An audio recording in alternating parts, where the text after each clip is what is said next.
Շանթի եթերը շարունակում է հեռանկարը։ Նորընտիր ազգային ժողովն արդեն 4-րդ օրն է աշխատում է։ Դեռևս ընթանում են ղեկավար կազմի ընտրությունները, բայց քաղաքական ուժերն արդեն հասցրել են ներկայացնել իրենց առաջին դիրքորոշումներն ու հակադրությունները։ Ինչ խորհրդարան է ձևավորվում Հայաստանում, ինչպիսի քաղաքական մշակույթ է նկատվում եւ ինչ մարտահրավերներ են սպասվում նոր գումարման ազգային ժողովին։ Այս մասին այսօր զրուցելու ենք Լուսավոր Հայաստան կուսակցության նախագահ, ազգային ժողովի նախկին պատգամավոր Էդմոնդ Մարուքյանի հետ։ Պարոն Մարուքյան, նախ շնորհակալություն հրավերն ընդունելու համար։ Այսպիսով 4-րդ օրն է մեր նոր գումարման խորհրդարանը արդեն աշխատանքային գործընթացի մեջ է եւ ձեր առաջին տպավորությունները։ Գիտեք, ես կարծում եմ 21 թվականի փորձը նույն կրկնվում է, երբ որ չկան որևէ քննարկում Հայաստանի Հայաստանի արչև ծառացած մարտահրավերների մասին, չէ՞ հարցնում են իրար ամուսինդ ոնց է, քեռիդ ոնց է, ամուսնուդ Range Rover-ը ինչ եղավ, այն մյուսիկին ինչքան աշխատավարձ ստանում, հետո ում եղբայրն է որտեղ, այսինքն այդ հավաքված մարդիկ քննարկում են միմյանց անձնական հարցերը, որի վրա Հայաստանի Հանրապետության ժողովուրդը կարծում եմ թքած ունի, այդ անձնական հարցերը Հայաստանի Հանրապետության ժողովրդին չի հետաքրքրում։ Հայաստանի Հանրապետության ժողովրդին հետաքրքրում է Հայաստանի ապագան, սպասվող մարտահրավերները եւ արդյոք այդ սպասվող մարտահրավերների համար adekvat պարլամենտ ունենք ձևավորած։ Մյուս կողմից դուք կասեք, դե մեր ժողովուրդն է ձևավորել, դա ինքը իր ձևավորած պարլամենտ է, դա էլ կարող է լինել փաստարկ, բայց ես կարծում եմ տոտալ հիասթափության է բերում արդեն իսկ այս սկզբի օրերը եւ ես անկեղծ եմ ուզում ձեզ ասել, որևէ հույս չեմ կապում այս պարլամենտի հետ։ Նախ այն լեգիտիմ չէ, պարլամենտում պետք է լինեին 3 ընդդիմադիր ֆրակցիաներ, բայց 2 ընդդիմադիր ֆրակցիա է, երրորդ ընդդիմադիր ֆրակցիայի մանդատները վերցել են իրար մեջ բաժանել են, համ իշխանությանն է փայ հասել, համ էս ընդդիմադիր ուժերին, այտենց համերաշխ նստել են, բայց այտենց մեկ-մեկ հիշում են, ասում են, բայն մյուսի մանդատներն ինչ եղավ։ Այտենց երևի այտենց նորմալ է, ինչ ասեմ։ Պարոն Մարուքյան, բայց արդյոք առաջին իսկ օրերին դուք սպասում եք, որ պետք է այսպես լուրջ Հայաստանի արչև ծառացած խնդիրների քննարկում տեղի ունենար, չէ՞ որ դեռևս ղեկավար կազմի ընտրության հարցն, այսինքն անձանց են քննարկում, հետեւաբար անդրադառնում են նաեւ այդ անձանց։ Շատ լավ հարց եք տալիս, երբ որ անձանց են քննարկում, պետք է քննարկեն այդ անձանց տեսլականը Հայաստանի Հանրապետության ապագայի ներկայիս մարտահրավերների վերաբերյալ։ Բայց իրանք քննարկում են, թե ով ինչքան փող է գողացել այս երկրից, ով ինչա թալանել, ով ինչ է երբա լափել խոսքի, ու դա ես կարծում եմ մեր երկրի մարտահրավերների հետ կապ չունի։ 9 տարի այդ պատմությունները լսում ենք, թալաներ հետ բերեիք, հանցագործեն չթողնեիք ընտրվեն, եթե այդպես է, այսինքն այն ինչ փաստարկներ իրար դեմ բերում են իրենք իրենց են հարվածում։ Դե իշխանությունն է դնում էս ընդդիմության արչև, ինքը իրան է վնասում, որտեղ 9 տարի է նույն բանը ասում են։ 9 տարի ոնց կարելի է նույն բանը ասել։ 9 տարի ասել $200 միլիոն Ռոբերտ Քոչյանից պետքա բռնագազ։ 9 տարի նույն բանը կարելի է խոսալ։ Եվ մյուսը, գիտեք, ես տեսնում եմ, որ ինչ որ սերունդներ են եկել, չէ, այսինքն նախկին նախագահի տղային ասում են, որ քո հայրը իմ հորը կալանավորել, նա ասում է, դե որ քո հայրը փող խոսնակեր, այսինքն սա ինչ խոսակցություն է։ Սա ինչի մասին է։ Ասենք մյուս խորհրդարանում այս մարդկանց թորներն են նստած լինելու իրար հարցեր տան։ Գիտեք, ֆունդամենտալ հարցը ինձ համար հետևյալն է։ Արդյոք Հայաստանի Հանրապետության քաղաքական համակարգը այս ընտրություններով ձևավորել է քաղաքական էլիտա, որը ունակ է, adekvat է մեր մարտահրավերներին, չէ՞ ուռա հայրենասիրական բաների մեջ չի, կամ ադրբեջանա-թուրքական ռոպագանդայի առաջամարտիկ չի եւ ուղղակի ուզում է այս երկրի խնդիրները լուծի։ Բոլոր իմաստներով ես կարծում եմ նշաձողերը տեղ չեն ֆիքսվել եւ շատ ցածր մակարդակի է այս ամեն ինչ ձևավորվել է եւ Հայաստանի մարտահրավերները պնդում եմ կապ չունի։ Չունենք քաղաքական էլիտա, որը հասկանում է Հայաստանին ինչ է պետք։ Ընդ որում ես ասեմ, անգամ ընդդիմադիրների հայտարարությունները իրարամերժ են տոտալ իրարամերժ։ Չի կարող ընդդիմությունն ասի մենք կողմ ենք այս խաղաղության համաձայնագրին, բայց դեմ լինի սահմանադրության հարակվեին։ Եթե կողմ ես, ես ասում եմ կողմ եմ ես խաղաղության համաձայնագրին, ոնց կարաս դեմ լինես հարակվեին։ Դե ասում են դրանք լրիվ տարբեր չի, մեկը մյուսի շարունակությունն է։ Դա մեր ներքին գործն է ասում։ Եթե դու կողմ ես այս համաձայնագրին, ուրեմն դու չես կարա դեմ լինես հարակվեին։ Այսինքն այդ համաձայնագիրը ենթադրում է հանրաքվե։ Բա ինչ անում։ Այդ համաձայնագրի ստորագրումը ենթադրում է հանրաքվեով սահմանադրության նախաբանի վերացում։ Ոնց կարաս դու կողմ Բայց լինես։ որևէ ամրագրում չկա, օրինակ նույն օգոստոսի 8-ի փաստաթղթում։ Օգոստոսի 8-ի փաստաթղթի ամրագրման մասին չի, process-ի մասին է։ Process-ը բազմաթիվ հայտարարություններով, արձանագրություններով գնում է եւ այն մասին է, որ որ ուզում է, որ այս խաղաղության համաձայնագիրը ստորագրվի, բնականաբար դա խաղաղության համաձայնագիր չի, բայց եթե այդպես են համապատասխանում, թող այդպես լինի։ Նա չի կարող դեմ լինել սահմանադրական հանրակրվեին։ Դրանք իրար հետ չեն համընկնում։ Դրան դեռ կգանք, դեռ մնանք մեր նորընտիր խորհրդարանում, պարոն Մարոկյան։ Այսինքն ես ճիշտ եմ հասկանում, դուք չեք տեսնում ուժեղ խորհրդարանական վերահսկողության ունակ նորընտիր խորհրդարան։ Բացարձակ։ Նախլծակներ չկան խորհրդարանական վերահսկողության։ Սա մեկ, երկրորդը չեն կարող բազմաթիվ քրեական գործերով ծանրաբեռնված մարդիկ խորհրդարանական վերահսկողություն իրականացնել։ Այդ մարդիկ նվազագույնը փորձելու են իրանք շահերը պաշտպանել։ Մեկը իր փողերն է փորձելու պաշտպանել, այն մյուսը իր կնոջ աշխատանքը, այն մյուսը իր կնոջ աշխատանքը, այն մյուսը իր ռոհբորդ տղու աշխատանքը, դες փորձել են իրանք իրար հարցերը լուծել։ Սա կապ չունի ձեր մտածմունքների հետ, այն մյուսի փողոցներում քայլող քաղաքացիների իղձերի մտածմունքների, մտահոգությունների հետ բացարձակապես ոչ մի կապ չունի։ Այդ մարդիկ, որ դուք լսեք ինչ են իրանք խոսում են իրանց գործերից։ Ոնց անեն, որ իրանց գործերը լավ լինի։ Այսինքն այնտեղ այն մեկը քրեական գործով ասում է, բանը, բա ոնց կարելի է ինձ այս գործով դատել, այն մյուսը իր հիմնարկից է խոսում։ Էտա։ Այսինքն սա Հայաստանի ժողովրդի խնդիրների մասին չի էս քննարկումը։ Հիմա կարող ասեք, լավ 4 օր սենց է եղել, կարող է մյուս մի շաբաթ ուրիշ ձևի լինի։ Առասարակ, ըստ ձեզ ինչպիսին պետք է լինի, հաշվի առնելով նաև միջազգային պրակտիկան, ինչպիսին պետք է լինի խորհրդարանական մշակույթը։ Ու եթե այս գումարման խորհրդարանի ավարտեմ հարցս, եթե այս գումարման խորհրդարանի աշխատանքը, նախորդի աշխատանքը համեմատենք ձեր падգամավոր եղած ժամանակաշրջանի հետ, ինչով են տարբերվում։ Ամենաթարմը համեմատությունը անեմ։ Երբ դաշինքը մտավ խորհրդարան եւ ասեց, որ ամեն հարցում պետք է մենք այլընտրանք ցույց տանք։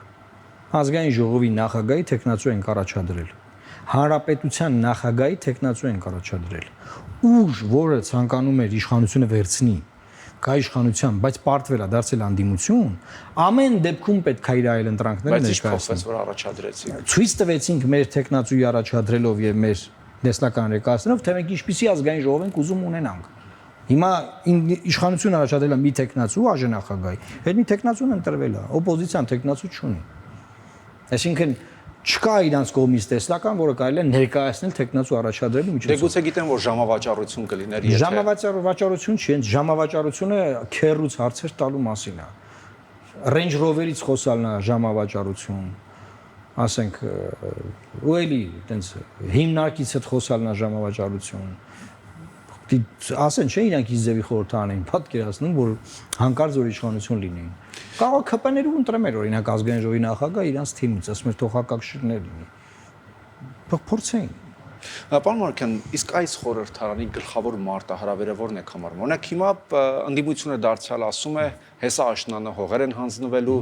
իշխանությունը գալի ասում է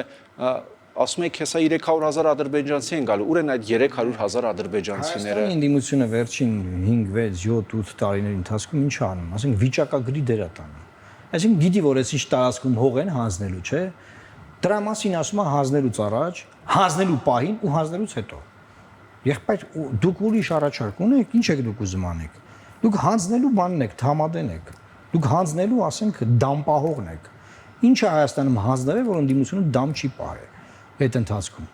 Հիմա ինչ իրանք ասում են, որ հեսա նորից հողերա չէ հանձնվելու։ Ինչ են անում դրա համար։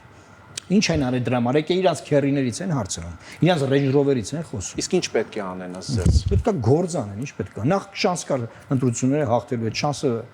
վարի են տվել, այդ մեկ։ Երկրորդը պետք է իրենց տեսլականը ներկայացնեն այդ process-ի վերաբերյալ։ Համախմբվում էր շանսը, ես ճիշտ եմ հիշում, դուք նման գաղափար ունեք։ Բայց չեղած բանից հիմա ինչ խոսանք, այդեն չի եղել։ Պարոն Մարոկյան, դուք կողմ եք, որ ընդդիմությունը առհասարակ վերցներ մանդատները եւ լիներ այս խորհրդարան, որովհետեւ շատ նաև այս հարցը քննարկվում է։ Ընդդիմությունը հայտարարել էր, որ խորհրդարանը լեգիտիմ չի, մենք ասում ենք, դե եթե լեգիտիմ չի, եթե դուք վերցնեք, դրանով լեգիտիմացնելու եք։ Մերեն գնացին վերցրեցին, ասում են, բայց էլի լեգիտիմ չի։ Okay։ Աշխատեք։ Նայեք, ոչ մի պտուղ չի կարող բարի լինի, եթե այն ծառը, որից այդ պտուղը քաղել ենք, ինքը չարա։ Հիմա ոչ լեգիտիմ ճանապարհով ձեռք բերված ձայները եւ ձևավորված պարլամենտը չի կարող բարի պտուղ տա։ Եվ այս պարլամենտի մարտահրավերներն են սպասվող, այո, տարածքների միակողմանի զիջումները, այս պարլամենտի մարտահրավերներն են Ադրբեջանի կողմից մեզ պարտադրված հանրակրվեն, այս պարլամենտի մարտահրավերն է ՀԱՏՄ-ի, Ռուսաստանի, Ղազախստանի կողմից մեզ պարտադրված հանրակրվեն, այս պարլամենտի մարտահրավերն է ռեֆորմները, որը երկրում ընդհանրապես չի արվել եւ չի արվում։ Այս պարլամենտի մարտահրավերն է իրավունքի գերակայությունը պահելը, սահմանադրական կարգը պաշտպանելը, հենց որը կարան իրանք անեն։ Ըստ այդմ որը կլիներ, օրինակ, եթե դուք ընտրվեիք եւ լինեիք հիմա խորհրդարանում, ձեր օրինակ առաջին ելույթը այս խորհրդարանում, ինչի մասին կլիներ։ Ես չեմ պատկերացնում, որ մենք ընտրվեինք, ինչ ուժերով կլինեինք, ինչպեսին կլիներ։ Իմ պատկերացումը ընդդիմադիր падգամավորի պատկերացում չէր, իմ պատկերացումը իշխանությունը փոխելու պատկերացում էր։ Եթե մենք ընտրվեինք, մենք իրականացնեինք մեր ծրագրերը, ինչի մասին մենք խոսում էինք։ Դա Հայաստանի ինքնիշխանության պաշտպանությունն էր, որ օրինակ երազխում գործարան մեկ ուզենակառույցի Ադրբեջանը չկարեն արգելի, օրինակ էներգետիկ անվտանգության ապահովումներ, որ մեր ատոմակայանը չկարողանան փակել, օրինակ Հայաստանի տարածքների զիջումներ չանելն էր, օրինակ Հայաստանի տարածքային ամբողջականությունը պաշտպանելն էր, որ հիմա օկուպացված է նորմալ հզոր բանակ կառուցելն, իսկ այդ գործերով կզբաղվեինք։ Եթե լինեինք ընդդիմադիր падգամավոր, ես արդեն ասեցի, ցույց կտայինք այլ ընտրանք իշխանության բերած ամեն օրակարգին։ Իդեպ ոչ թե խոսանք ինչ որ մեկի քերուց։ Իդեպ ընտրություններից առաջ նույն այս տաղավարում երբ զրուցում ենք, դուք մեծ վստահություն ունեիք, որ անցողի քշեմը հաստատ հաղթահարելու եք։ Ինչը խանգարեց։ Այո։ Խանգարեց բևեռացումը։ Բևեռացումը։ Տեսեք, ոչ թե ուժերի գերագնահատումը։ Ուժերի գերագնահատման բան չկա, մենք ուսումնասիրություններ ունենք, մենք տեսնում ենք, որ իրավիճակում ոնց է հնարավոր, չէ՞։ Երբ որ ընտրություններից 1 օր առաջ կենտրոնական ընտրական հանձնաժողով են դիմում, որ ինչ որ մի ուժի հանեն ընտրապայքարից, որից հետո process-ը նորմալ շարունակվում է, դա ժողովրդին սիգնալ է տալիս, որ պետքա կենտրոնանալ այդ ուժի վրա, չէ՞։ Հիմա ընդդիմադիր դաշտի վերջին տարիների բոլորի աշխատանքը, քրտինքը կապիտալիզացված է այդ ուժի մոտ, ուժեղ Հայաստանի, որը միշտ է եղել նորմալ է։ Հիմա Ռաֆ Հովհաննիսյանը որ սկսեց քարոզարշավ անել, չէ՞, բոլոր ընդդիմադիրների ձայները կենտրոնացավ իր մոտ։ Դրանից առաջ Լևոն Տեր-Պետրոսյանը, որ 2008-ին առաջադրվեց, մինչև այդ պայքարի մեջ եղած բոլոր ընդդիմադիրների ձայները կենտրոնացավ այդտեղ։ Դա նորմալ process է։ Հասկանում եք, այսինքն ընտրական ցիկլից ցիկլ կարող է հայտնվել մեկը, մի ուժ կամ ինչ որ մեկը, որը կարող է բոլորի ձայները քաշել տանել։ Բայց եթե ճիշտ աշխատանք գնա, կարող է դա բերել փոփոխությունների։ Դե սխալ աշխատանքը գնա, կարող է բերել նրան ինչին որ բերել է։ Այստեղ դարդը ինչ է, որ օրինակ մենք Հայազգային կոնգրեսը, չգիտեմ, էլի այլ ուժեր, հա, չեն անցել խորհրդարան։ Դարդն այն է, որ չի ձևավորվել խորհրդարան, որը adekvat է այս երկրի մարտահրավերներին, դարդը դա է։ Այսինքն մենք ինչ ենք անում, մենք հրապարակային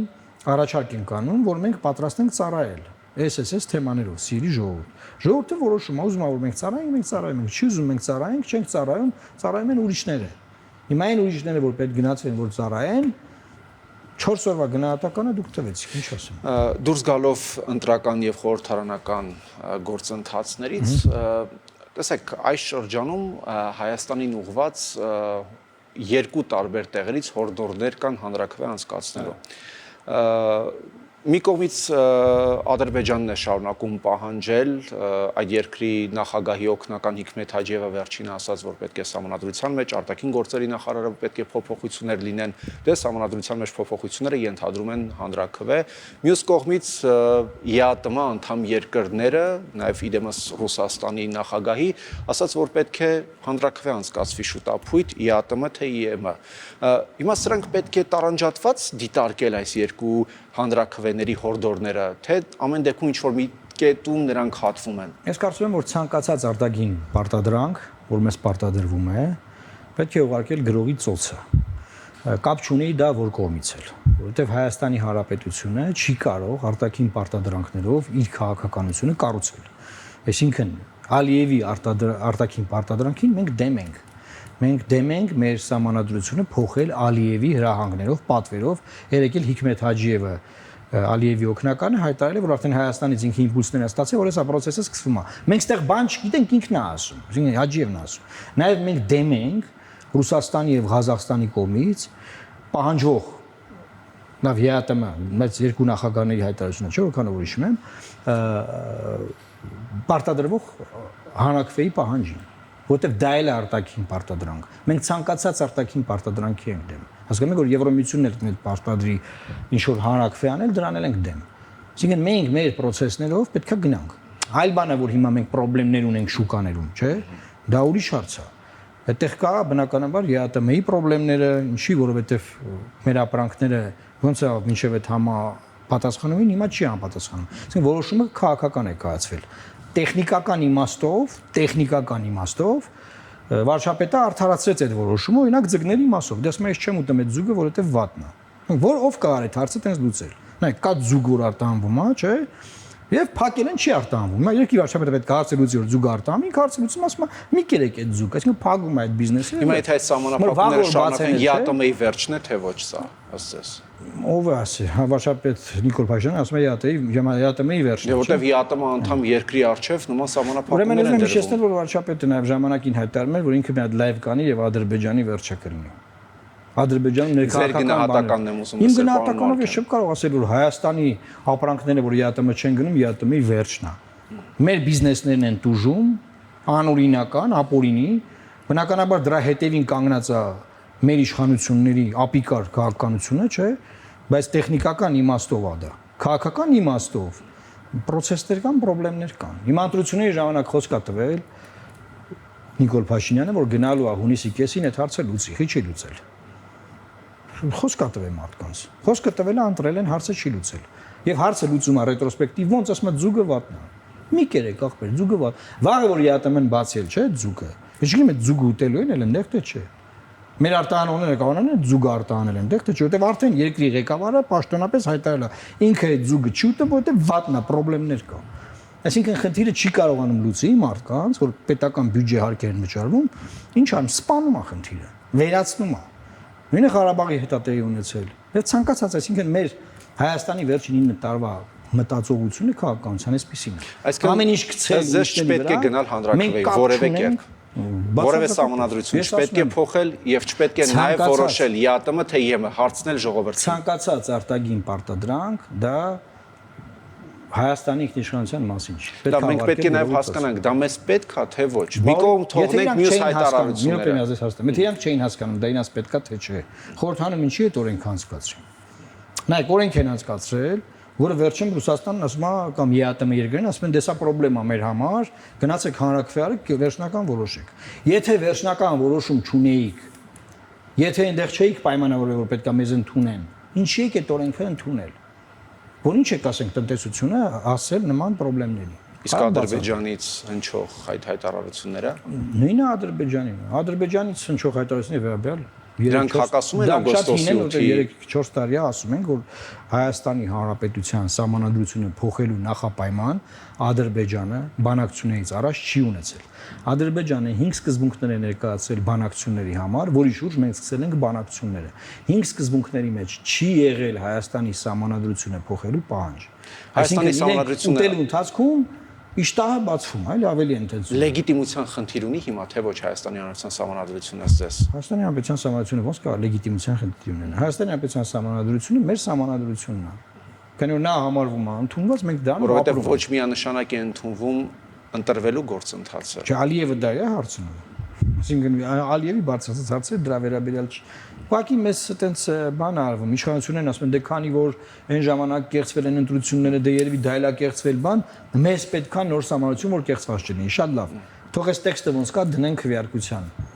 Առանց կեղծելու թող գնան սա ընդունեն։ Կարան անեն։ Եթե խնդրեմը զուտ այդ կեղծվելու մեջ է։ Իմ կարծիքով խնդրեմը սուպերվարչապետական համակարգի մեջ է։ Խնդրեմը խորհրդարանական այն համակարգն է, որը խորհրդարանական չի եւ ընդհանրապես ընդդիմադիր խմբակցությունները լիազորություն չունեն, ընդդիմությունը որևէ դերակատարում չունի։ Իմ կարծիքով խնդրեմը դրա մեջ է։ Սահմանադրությունը պետք է փոխել դրա համար, որը անկախ դատական իշխանություն ունենալ, խոսքի ազատություն ունենալ, ով տեղից վեր կենա չկարողանա դատի տալ, հաշիվները տարգելանքի տակ դնել, գույքը տարգելանքի տակ դնել, երկրում այսքան քաղբանտարկյալներ չլինեն։ Խնդիրները դրա մեջ է, խնդիրն է պետք կարգավորել։ Շնորհակալություն։ Ես եմ շնորհակալ։ Հեռանկարում Լուսավոր Հայաստան կուսակցության նախագահ ազգային ժողովի նախկին պատգամավոր Էդմոն Մարուքյանն էր։